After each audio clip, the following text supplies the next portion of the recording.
পুরুলিয়ার গ্রামে বাড়ছে অবৈধ মদের রমরমা, ভাঙছে সংসার, বিপর্যস্ত মহিলাদের জীবন। এই পরিস্থিতির প্রতিবাদে জয়পুর বিধানসভার মানিয়ালি অঞ্চলে রাস্তায় নামলেন গ্রামের মহিলারা। সমাজসেবী দিব্যজ্যোতি সিং দেওর সহযোগিতায় হল বিশাল প্রতিবাদ মিছিল। মহিলাদের স্পষ্ট বার্তা, গ্রামে আর কোনোভাবে চলবে না অবৈধ মদের বিক্রি। নিয়ম ভাঙলে হবে জরিমানা, হবে সামাজিক বর্জন। গ্রামে শান্তি ফিরিয়ে আনতেই এই উদ্যোগ, বলছেন মিছিলে অংশগ্রহণকারী মহিলারা।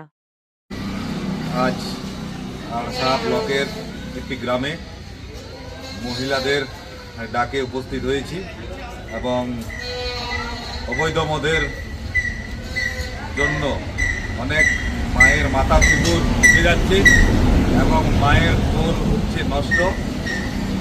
তাই আজ আমরা একত্রিত হয়ে এই অবৈধ মদের বিরুদ্ধে সোচ্চার হয়েছি এবং আমরা সরকারি আইন কানুন মেনেই এই প্রতিবাদে নেমেছি এবং আইন কানুন মেনেই এই প্রতিবাদ করব। ধন্যবাদ। আমি দিব্যজ্যোতি সিংহদেও, জয়পুর থেকে।